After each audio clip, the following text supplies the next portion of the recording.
Physics के chapter 1 का महत्वपूर्ण ऑब्जेक्टिव लेकर आ चुके हैं, जो प्रकाश चैप्टर हम लोग पढ़े थे उसका। तो पहला क्वेश्चन यहाँ पे है, गोलीय दर्पण की फोकस दूरी उसकी वक्रता त्रिज्या क्या होती है? तो इसका आंसर हो जाएगा आधी होती है।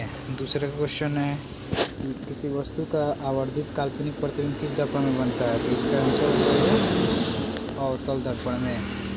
तीसरा क्वेश्चन है, प्रकाश की एक किरण किसी समतल दर्पण पर 60 डिग्री का कोण बनाते हुए टकराती है तो उसका परावर्तन कोण होगा एंगल आई बराबर एंगल आर। हम लोगों ने पढ़ा था, एंगल आई अगर 60 डिग्री है तो एंगल आर कितना होगा? 60 डिग्री होगा। तो इसका आंसर क्या हो? तो इसका आंसर 60 डिग्री हो जाएगा, ऑप्शन ए हो जाएगा। नेक्स्ट क्वेश्चन है 4 नंबर, यदि किसी वस्तु का एक दर्पण के सामने निकट रखने पर प्रतिबिंब सीधा बने किंतु दूर रखने पर उल्टा प्रतिबिंब बनता है तो वह दर्पण क्या कहलाता है?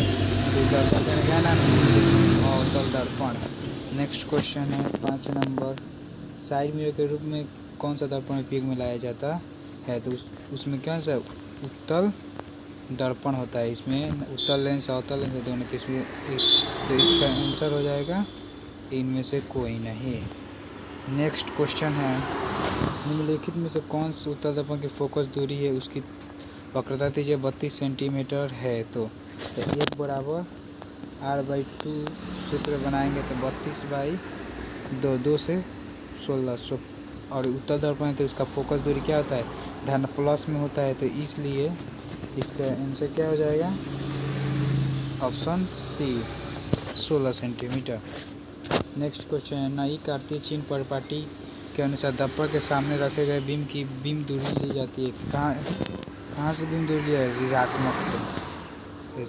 तो इसका आंसर क्या हो जाएगा? ऋणात्मक। नेक्स्ट क्वेश्चन है, निम्न में से किस दर्पण की फोकस दूरी धनात्मक होती है? तो इसका आंसर हो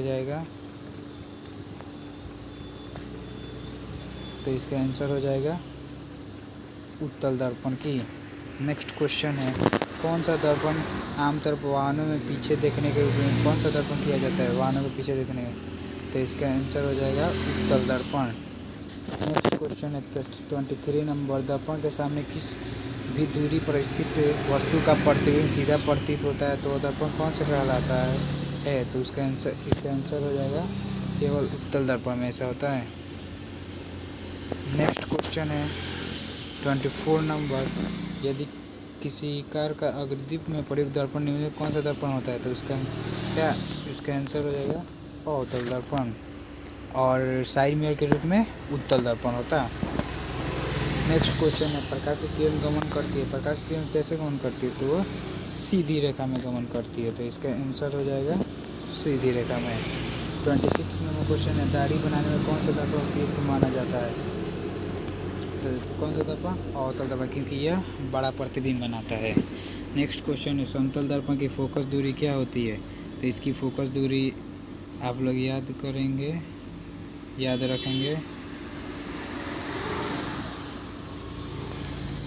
अनंत होती है। नेक्स्ट क्वेश्चन है,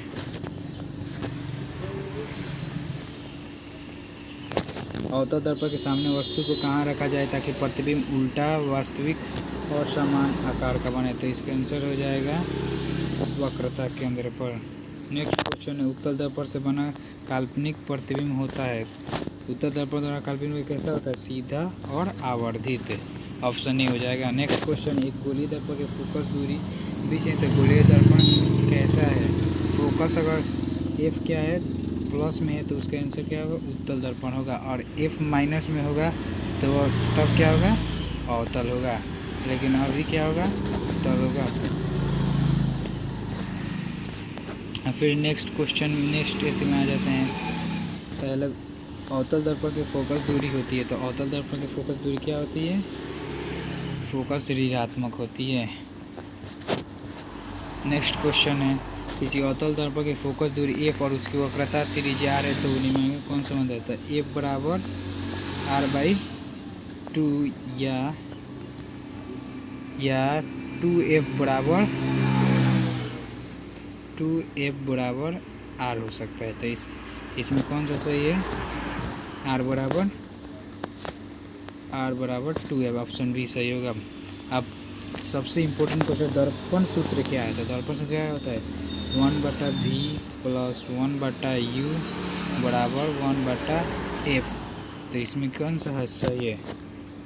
आप लोग देखिए 1/v माइनस 1/u बराबर 1/f, 1/f ये भी गलत है, 1/f प्लस।